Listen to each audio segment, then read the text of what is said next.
Hi friends, how are you?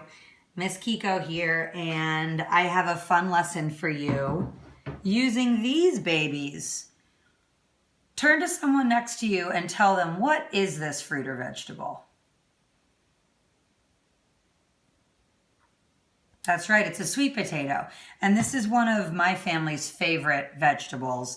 Anna, Magnolia, and Gloria really love this because it's sweet and you can cook it in so many different ways. And these are some ugly sweet potatoes, but we love ugly fruits and vegetables. And we know they're just as delicious, even if they have bruises and stuff.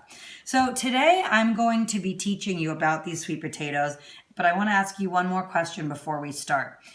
Before I teach you how to grow your own sweet potatoes at your house, I want you to show what you know. So turn to someone next to you and tell them, which plant part do we eat with this sweet potato? So we've talked in cooking and gardening about how with some plants we eat the flower like broccoli, with some plants we eat the fruit like strawberry, with some plants we eat the seed like sunflower seeds, with some we eat the leaves like kale, with some we eat the roots like onions. Which plant part do we eat for sweet potatoes? Turn and talk.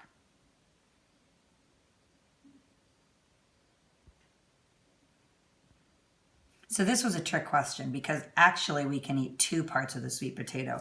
Most of us, most Americans, I think, eat the root. These are the roots of the sweet potatoes. The roots are the part that grows under the ground.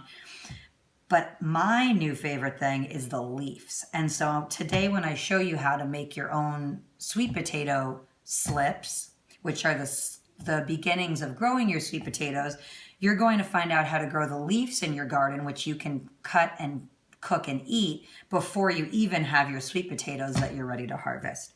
So let's do it. And this is something that you can do whether you have a big veggie garden at your house or whether you have one pot on your balcony at your apartment. You can totally grow sweet potatoes there.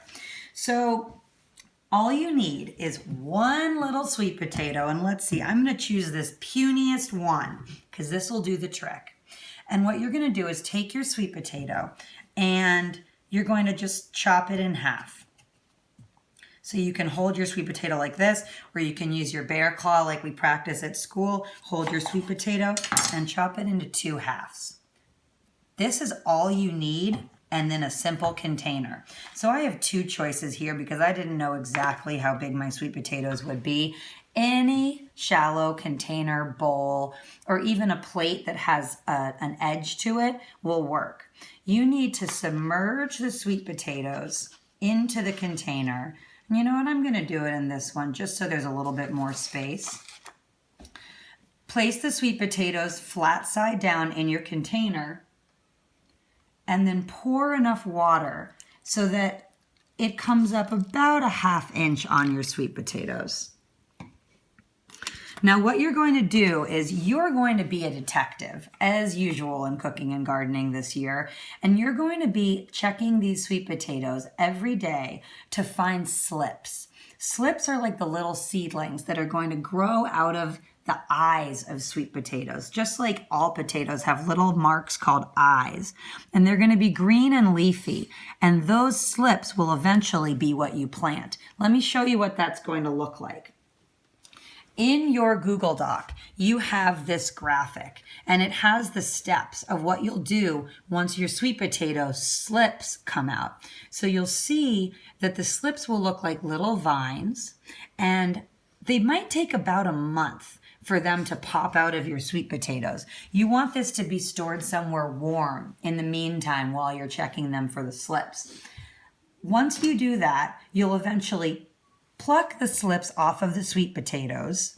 You'll submerge them into a little cup of water with the little leaves hanging over the edge so that they don't fall in. And then you'll wait until the roots form on those slips.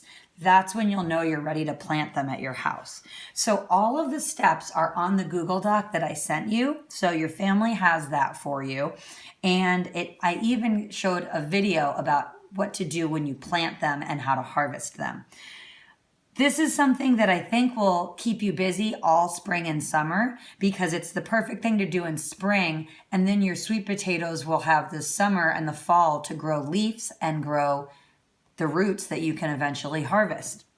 So I hope you have fun making your sweet potatoes, and I hope that if you get some slips and get some roots and do some planting, you'll snap a few photos and you'll share them with me. You can email me at kborn@mundoverdepcs.org. I miss you and happy planting. Bye, friends.